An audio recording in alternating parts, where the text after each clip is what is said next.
जनता के लाउडस्पीकर में आपको सीधे वाराणसी लेकर चलते हैं, जहां से बीजेपी की तरफ से पीएम मोदी, कांग्रेस की तरफ से अजय राय और बीएसपी की तरफ से अतहर जमाल लारी चुनाव मैदान में है। ऐसे में वाराणसी की जनता क्या सोचती है, लोगों का रुझान किस पार्टी की तरफ है, इंडिया न्यूज संवाददाता जमील अहमद की एक खास रिपोर्ट आपको दिखाएंगे।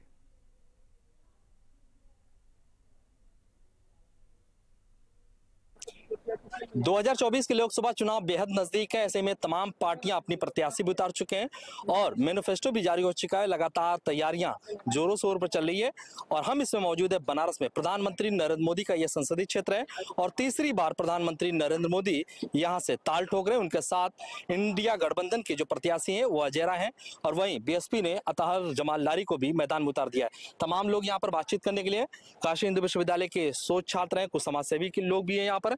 तमाम लोगों से बातचीत करेंगे। सबसे पहले आप अपना नाम बताइए। अभिषेक सिंह, छात्र नेता, काशी हिंदू विश्वविद्यालय। अभिषेक भाई, ये बताइए कि क्या माहौल लग रहा है बनारस में? प्रधानमंत्री 10 साल यहाँ रहे, बहुत सारे काम हुए और क्या लगता है कि इस बार इंडिया गठबंधन की जो प्रत्याशी अजय राय या फिर अतहर जमाल लारी, किस तरह की फाइट होगी? जिसे देखिए, ये स्पष्ट है कि 14 का चुनाव और 19 का चुनाव और आज 24 का चुनाव, हम 2 पंचवर्षीय योजना 14 से 19 और 19 से 24 हम बिता चुके हैं। 14 में भी नरेंद्र मोदी जी ही प्रत्याशी थे और विपक्ष के तौर पर आप अजय राय जी ही थे। 19 में नरेंद्र मोदी जी ही थे और अजय राय जी ही थे। बसपा के जो एक बार बसपा गठबंधन में रही, इस बार बसपा ने अपनी प्रत्याशी उतारा है। तो ये सामान्य रूप से अगर कोई भी व्यक्ति है जो थोड़ा सा समझदारी रखता है, वो समझेगा कि जो संयुक्त एक साथ जो दलें लड़ी, उसमें भी एनडीए जो था, वो जो नरेंद्र मोदी जी थे, वो बढ़त बना के चुनाव जीते।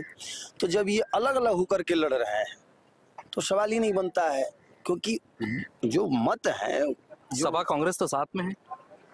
जैसे देखिए, सपा और कांग्रेस के साथ में होने का मुझे नहीं लगता है कि कोई वो बन पाएगा, और इसलिए नहीं बन पाएगा कि वर्तमान समय में आपने कहा कि कैडर वोट, तो कैडर वोट का थोड़ा कुछ अभाव है। तो एक ही दल समाजवादी पार्टी का जो है वो और है, तो मुझे नहीं लगता है कि बहुत प्रभावी ढंग से वहाँ पड़ेगा। और पुनः 24 में देश के प्रधानमंत्री नरेंद्र मोदी जी चुनाव जीतेंगे और ये सर्वविदित है और आप भी समझ रहे हैं, हम भी समझ रहे हैं। अभिषेक भाई का कहना है कि तीसरी बार प्रधानमंत्री यहाँ से जीतने जा रहे हैं। आप आम आदमी पार्टी से ताल्लुक रखते हैं, आप ये बताइए कि आम आदमी पार्टी का भी सपोर्ट है, समाजवादी पार्टी और कांग्रेस पार्टी, ये सब गठबंधन में। अजय राय जी कितनी मजबूती के साथ चुनाव लड़ पाएंगे? अपना पहले नाम बता दीजिए। मेरा नाम डब्लू यादव, छात्र काशी हिंदू विश्वविद्यालय, जिला अध्यक्ष वाराणसी छात्र विंग।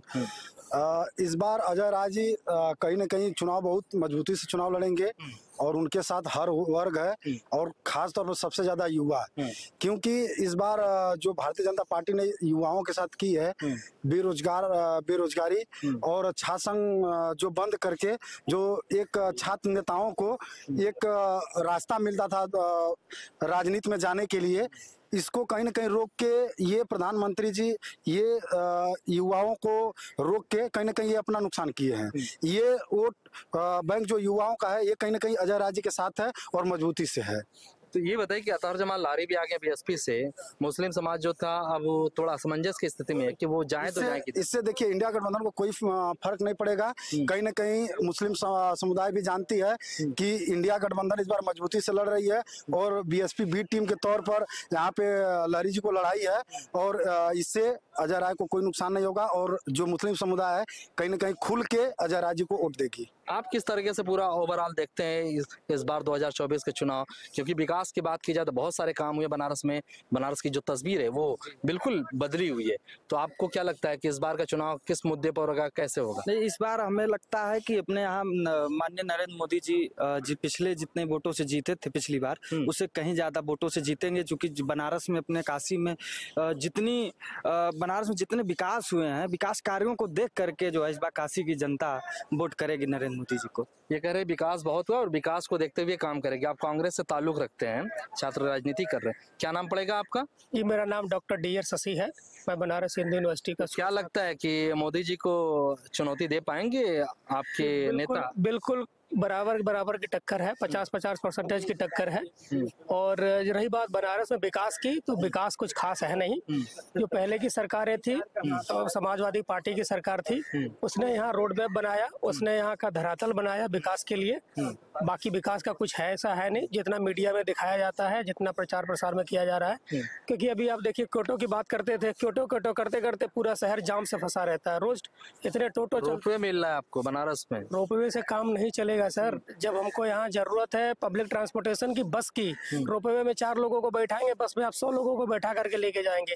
पब्लिक ट्रांसपोर्टेशन की नितांत आवश्यकता है। रोज जाम लगता है। इलेक्ट्रिक बस है वो तो चल भी रहा है, लंका से कैंट लगातार हर और मिनट। जितनी आवश्यकता में चाहिए उतनी आवश्यकता में नहीं है। वो है, नो डाउट है, बट जितना चाहिए उतना नहीं है।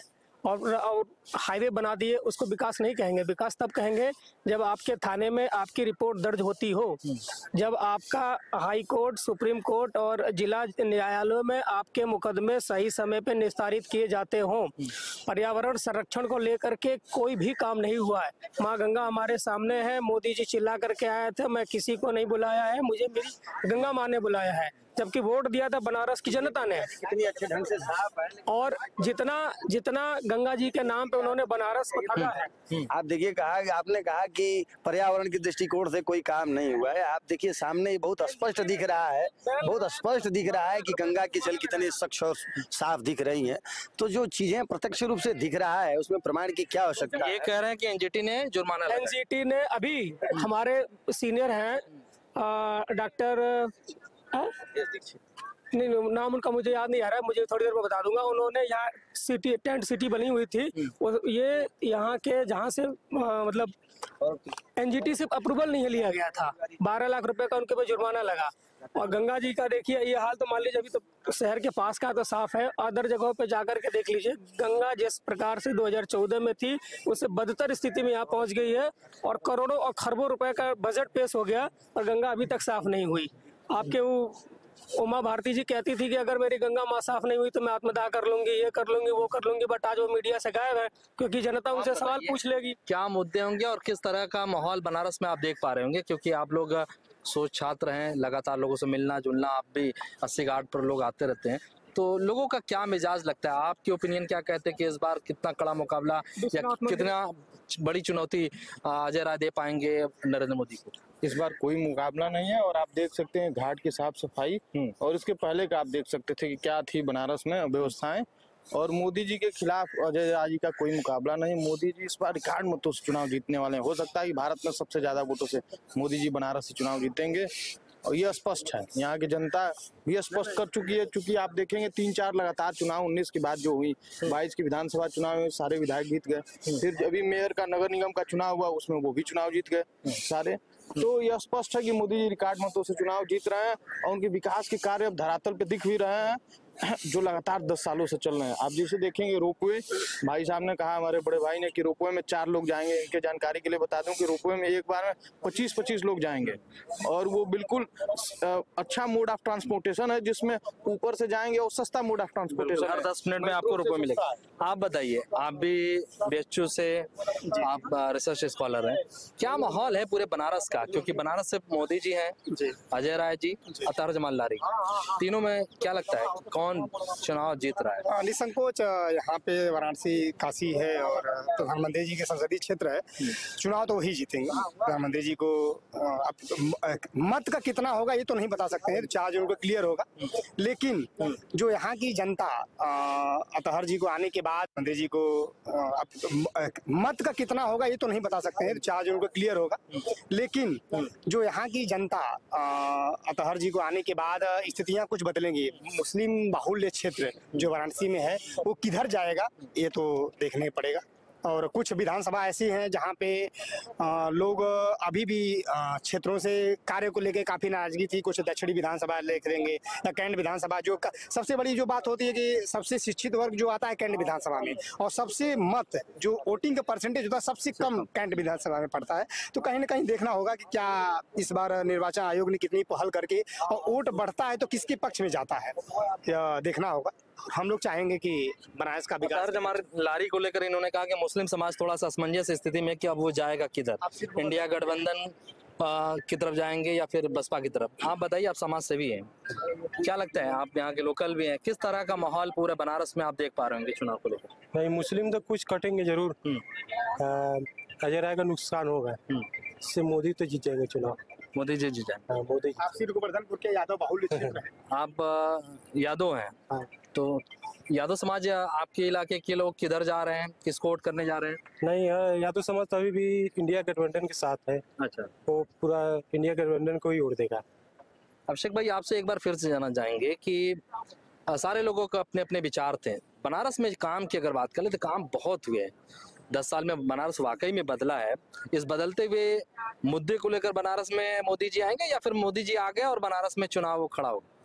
इसके विकास का तो जो एक मॉडल मोदी जी ने प्रस्तुत किया काशी में, तो बेहतरीन है, लाजवाब है। लेकिन जिसे कहा जाता है ना कि हम इन्हीं के आधार पे नहीं कि हमने 10 साल में ये किया, हम आएंगे तो और क्या क्या करेंगे, इसको आधार बना के मोदी जी आएंगे और पूर्ण बहुमत के साथ फिर चुनाव जीतेंगे।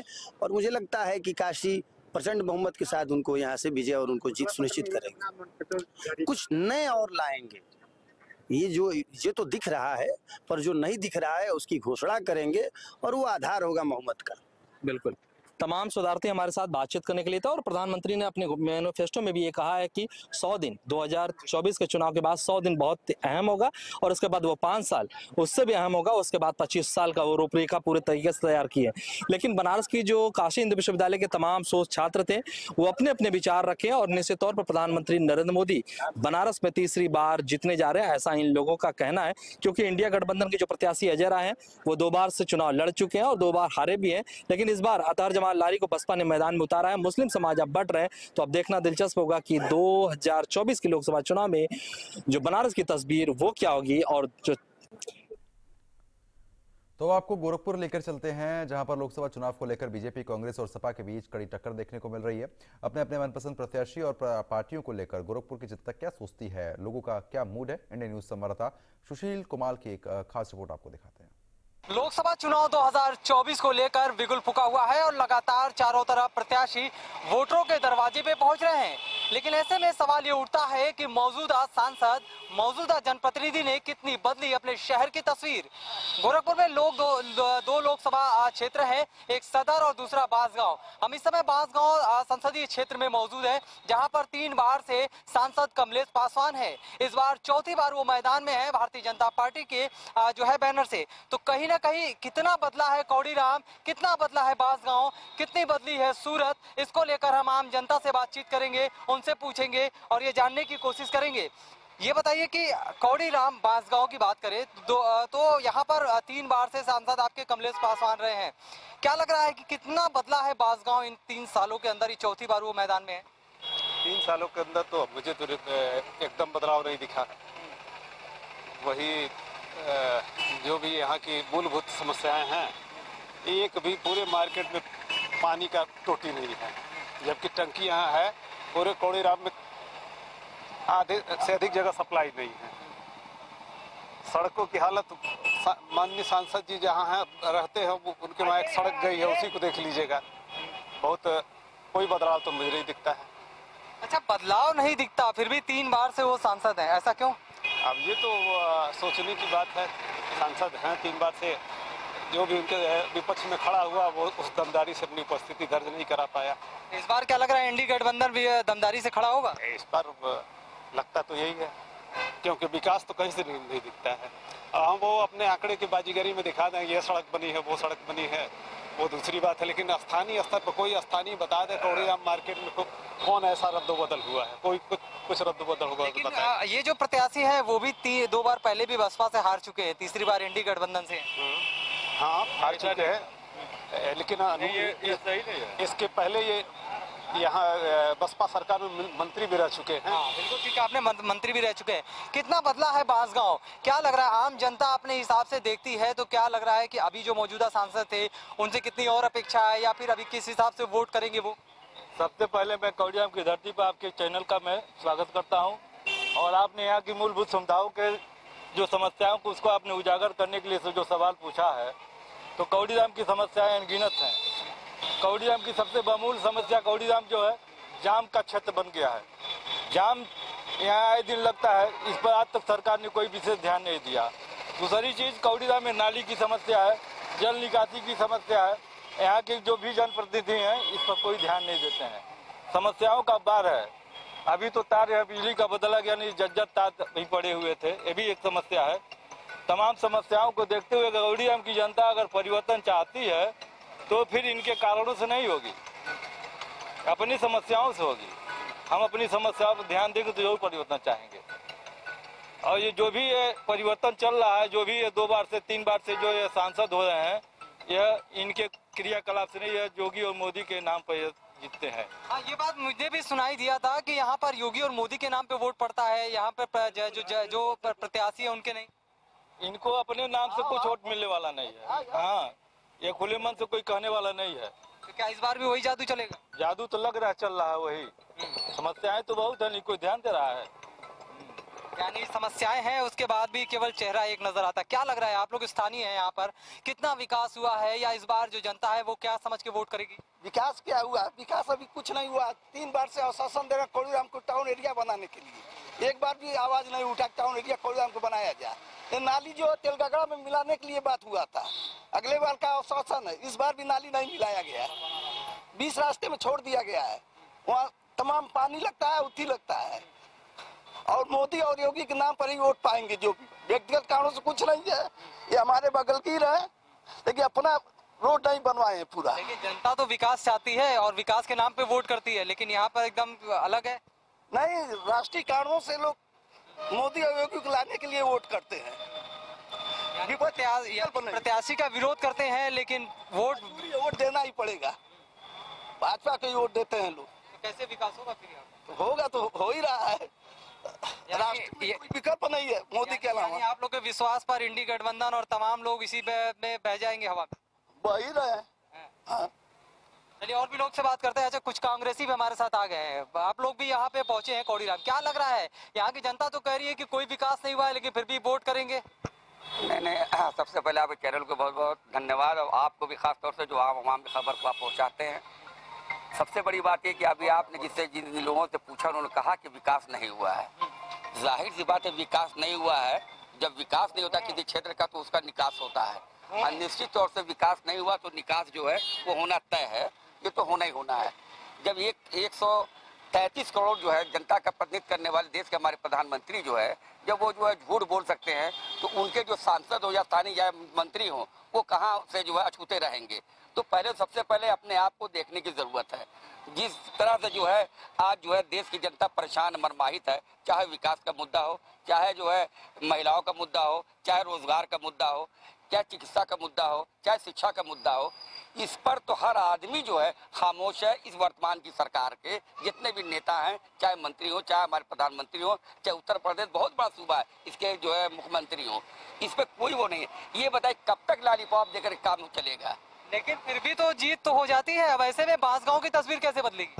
एकदम बदलेगी। बांसगांव की तस्वीर जो है, देखिए बांसगांव जो है बड़ा क्षेत्र, लोकसभा क्षेत्र। आपके जो प्रत्याशी है यहाँ पर, उनका भी तो विरोध हो रहा है, आपके ही लोग उनका विरोध कर रहे हैं, वो नहीं चाहते हैं वैसे प्रत्याशी। देखिए एक बात बहुत साफ हम बता दें, ऐसा कुछ नहीं है, किसी तरह का कोई विरोध नहीं है। विरोध है, पोस्टर भी चिपकाया जा रहा है। ऐसा वो ठीक है, आप देख रहे हैं, जिनको आप दिखा रहे हैं, वो लोग जो लोग इस तरह का विरोध कर रहे हैं, वो हमारे हम लोग संज्ञान में अभी ये नहीं है। अगर ऐसा है तो उनको रास्ता दिखाया जाएगा। पुराने कांग्रेसी हैं, पुराने नेता हैं, किस तरह का लग रहा है कि कितनी तस्वीर बदलेगी, या जो आपके इंडी गठबंधन है वो प्रत्याशी कितना कारगर साबित होगा जनता की उम्मीदों पर? अब अभी हम अपने फाजिल दोस्त की बात सुने कि विकास कुछ नहीं हुआ, डेवलपमेंट कुछ नहीं हुआ, काम कुछ नहीं हुआ, लेकिन वोट मोदी और योगी के नाम पर दिया जाएगा। तो जनता को विकास चाहिए, हम जनता के लिए लड़ रहे हैं। अगर जनता विकास नहीं चाहती है, वो सिर्फ रामनामा चाहती है, तो हम उस पर कुछ कह नहीं सकते। लेकिन एक बात बहुत सही है कि जिस देश में प्रधानमंत्री मोदी और योगी के नाम पर वोट दिया जाता है, हम ये नहीं समझ पाते हैं 58 और 54 पर आया हुआ आदमी मंच से हमारे देश का प्रधानमंत्री किरसनी गिरी हुई बात है, वो महिलाओं के लिए बोलता है कि उसका मंगलसूत्र कांग्रेस छीन लेगी। ये जनता और महिलाओं से निवेदन है कि आप लोग बदल डालिए। ये सिर्फ इस सिस्टम को खराब किया जा रहा है। ये देश कहीं न कहीं दिग्भ्रमित कर दिया गया है हिंदू मुसलमान के नाम पर। महंगाई चरम पर है, बेरोजगारी चरम पर है, भ्रष्टाचार चरम पर है। कोई नौकरशाह ऐसा नहीं है जो जनता की बात सुनता हो। सिर्फ विरोध अगर रहता तो फिर बार बार जनता उन्हें कैसे चुनती? क्या लग रहा है कि स्थिति क्या? 1962 में इंदिरा गांधी ने मंगलसूत्र अपना गिरवी रखा और पूरे देश के महिलाओं ने अपना सोना और गहना जो है देश के लिए दान दिया। लेकिन 1962 के युद्ध के बाद उस गहने का क्या हुआ, आज तक कांग्रेस उसका हिसाब नहीं दे पाई। और रह गई मोदी और योगी की बात, मोदी और योगी देश के लिए बहुत आगे तक काम किए हैं और आगे की सोच है उनकी, और आने वाले समय में देश जो है इकोनॉमी के क्षेत्र में बहुत ऊपर जाने वाला है। यानी आप समझते हैं कि दूरदर्शी जो सोच है वो जनता समझ रही है? जी। चलिए हम महिलाओं से आपके पास आते हैं, फिर आएंगे आपके पास, महिलाओं से और बात कर लेते हैं। क्या लग रहा है कि आप यहीं के रहने वाली हैं? नहीं। आप यहीं के रहने वाली आप लोग? नहीं, मतलब हाँ गाँव के हैं। चलिए कोई बात नहीं। आपको क्या लगता है कि क्या परिवर्तन हो रहा है इस बार? परिवर्तन यह है कि मोदी के वोट नहीं हम लोग देते हैं। हाँ, जब हमारे जनता लोग के नहीं खोज रहा है तो वो लोग के नहीं वोट देंगे। हाँ, कांग्रेस के वोट देंगे। हाँ। आप लोग यहीं के रहने वाले? नहीं, उनके घर चलिए और लोगों से हम बातचीत कर लेते हैं। आप बताओ कि ये बताओ किस तरह की स्थिति है बांसगांव में, कितना लग रहा है बदलाव? जी एक बार फिर से पूछेंगे। जवाब मैं देना जरूर चाहूंगा। क्या पूछ रहे थे एक बार? बांसगांव की कितनी तस्वीर बदली है? पिछले 3 बार से बीजेपी के ही सांसद रहे हैं। इस बार जनता क्या समझ के वोट करेगी? जनता इस बार बदलाव के मूड में है और जनता बदलना चाहती है, क्योंकि योगी और मोदी के नाम पर पिछली 2 बार से लगातार इन्हें जिताया गया, लेकिन योगी और मोदी के नाम पर इन्होंने वोट तो ले लिया, लेकिन विकास के नाम पर गोरखपुर जनपद का यह दक्षिणांचल इलाका बेहद पिछड़ा हुआ है। हर चीज की यहाँ पे असुविधा है, किसी भी चीज की सुविधा नहीं की, जबकि केंद्र में राज्य में उनका पार्षद से लेकर राष्ट्रपति तक भाजपा का है, लेकिन कोई सुविधा नहीं आज तक दी गई।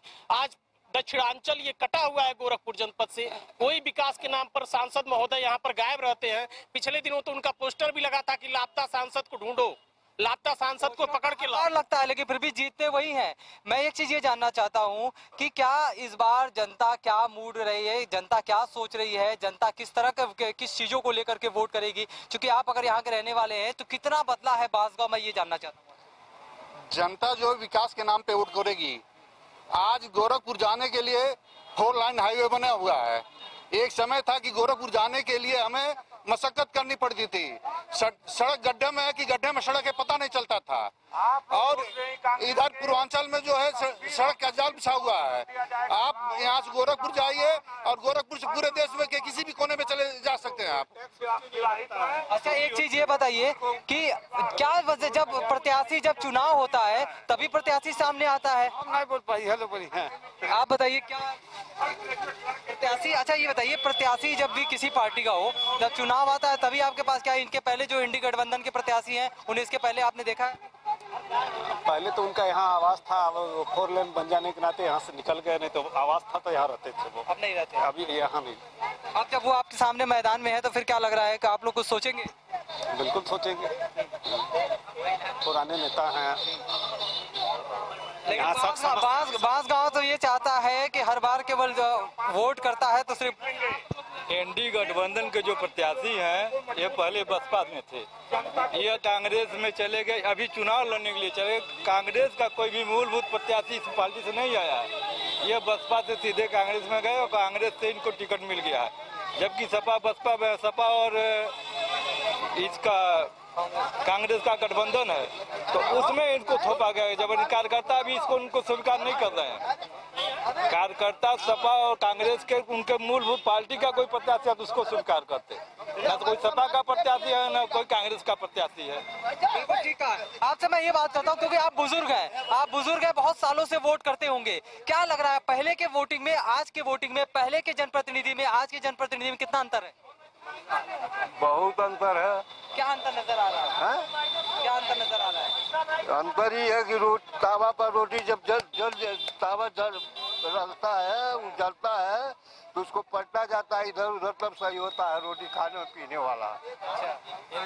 बहुत बड़ी बात आपने कह दी, बहुत बड़ी रोटी रहेगी, जब पलटा जाएगा तभी सही होगा। एक तरफ रहेगी तो जल जाएगी। तो सत्ता परिवर्तन की बात कर रहे हैं, तावा पलटी बात कही आपने। आप क्या लगता है? आप? मैं कांग्रेस प्रवक्ता हूँ सबसे मुख्य बात है कांग्रेस पार्टी जो है वो उसकी नीति कोऑपरेटिव होती है और भारतीय जनता पार्टी की जो नीति है वो कॉर्पोरेटिव है। तो सबसे मुख्य हमारे देश में गरीबी ज़्यादा है जहाँ पे कोऑपरेटिव पॉलिसी की आवश्यकता है। कांग्रेस पार्टी जो भी विकास की है, जो भी अधिकार दी है जनता को, कानूनी रूप से अधिकार देती है। जब तक मोदी सरकार जो है केवल फॉल्स फ्रेमिंग करके, फॉल्स इंश्योरेंस करके जनता को केवल ठगने का काम कर रहे हैं। बेरोजगार नौजवान सड़कों पे घूम रहे हैं, महिलाएं भी जो है महंगाई से त्रस्त हैं और आने वाली पीढ़ियां जो हैं। आप एक सवाल और जानना चाहूंगा कि क्या वजह है कि समाजवादी पार्टी, कांग्रेस, आप सबको एक होकर के भारतीय जनता पार्टी के खिलाफ खड़ा होना पड़ा, एक को हराने के लिए आप सबको एक होना पड़ा? नहीं, ऐसी बात नहीं। अगर आप जो है एनडीए गठबंधन को देखिए, 37 लोगों का गठबंधन है, हमारा 27 लोगों का गठबंधन है, ये बेमानी आपकी बात है। अब जो लोग हैं, देखिए एक ऐसा काकस है, इस काकस को तोड़ना ही जरूरी है। मैं फिर कह रहा हूँ कि 133 करोड़ लोगों के का सवाल है यहाँ पर जो है। आप एक बात बताइए, हम ये कहते हैं चुनाव के अंदर जो लोग जाते हैं मुद्दों को लेकर के जाते हैं ना, जनता की समस्याओं को लेकर के जाते हैं ना, बेरोजगारी का अगर ज़्यादा है तो उसको ख़त्म करने के लिए लेके जाते हैं। अगर महंगाई ज़्यादा, महंगाई कैसे ख़त्म किया जाए, शिक्षा में कमी, शिक्षा कैसे आगे बढ़ाई जाए, चिकित्सा में दिक्कत है, चिकित्सा कैसे आगे बढ़ाई जाए, तमाम चीज़ें। रोड का मामला भी हमारे बता रहे थे एक साहब जो है कि यहाँ रोड नहीं था, आज ये 4 लेन है, 4 लेन बनी है, बिल्कुल बनी है। ये कोई योजना जो है मोदी जी की नहीं है, ये योजना बहुत पहले की योजना है। इस योजना के अंतर्गत हम लोग चल रहे हैं, सभी लोग चल रहे हैं। सरकार जो रहती है काम तो उसी का होता है। नहीं, देखिए ऐसा वो तो बात तो अलग की है। अभी हमने सब बना कर दे दिया, कल हमारी सरकार अगर बदल गई तो आपका नाम काम के ऊपर है। चलिए, आपने बात सही कहा है कि यही जरूर है कि जो काम करता है वो दिखता है और जो काम करेगा वही जनता पे राज करेगा। क्या लग रहा है कि जो अभी स्थिति है वो आने वाले समय में कितना बदलेगा या फिर यही पर जो है चीजें रिपीट होंगी? देखिए, जनता सर्वोपरि है, जनता महान है और जनता ही तय करेगी कि कौन सत्ता में आएगा। लेकिन जनता को एक बार अब ये समझना होगा, जनता को इस बात समझना होगा कि आखिर अभी अभी हमारे भाई साहब ने कहा कि 62 में इंदिरा गांधी ने सोना दिया, उस सोने का पता नहीं चला। अभी अभी केदारनाथ के मंदिर का टनों में सोना निकाल लिया गया पुजारियों द्वारा। अभी अभी बारीपुर देवरिया की घटना है, एक पुजारी की हत्या कर दी गई। चूंकि अभी फतेहपुर की घटना है, नरसंहार है, जीरो टॉलरेंस की बात करते हैं, रोज अपराध हो रहे हैं, रोज मर्डर, रोज बलात्कार। आज तक अंकिता भंडारी के साथ जो दरिंदगी हुई उसका मुलजिम नहीं पकड़ा गया। इस पूरे देश में अराजकता का माहौल पैदा कर दिया गया है। 200-250 लोगों के हाथ में पूरी देश की कमान दे दी गई है। सारा कारपोरेट नाराज है, लेकिन आम जनता बदलाव चाहता है या विकास चाहता है। हम उसको लेकर लगातार जनता के बीच में पहुंच रहे हैं, उनसे बातचीत कर रहे हैं और चौपाल के जरिए समझने की कोशिश कर रहे हैं। इस समय हम बांसगांव संसदीय क्षेत्र में थे और यहाँ पर चूंकि भारतीय जनता पार्टी से पिछले 3 बार से विधायक से और सांसद यहाँ पर है और सांसद कमलेश पासवान यहाँ पे मौजूदा सांसद हैं और इस बार फिर वो मैदान में है। लेकिन उनके विपक्ष में इंडी गठबंधन के सदल प्रसाद हैं, जो कि इंडी गठबंधन के तौर पर यहाँ पर जनता के बीच पहुंच रहे हैं। लेकिन जनता इस बार किसे चुनती है, किसे जीत का सेहरा पहनाती है, वो तो आने वाला वक्त ही बताएगा। लेकिन इनका मानना ये है कि यहाँ विकास नहीं बल्कि कुछ लोग यानी योगी और मोदी का चेहरा चलता है, क्योंकि उन्होंने देश में विकास किया है और उन्हीं के नाम पर यहाँ पर वोट किया जाता है।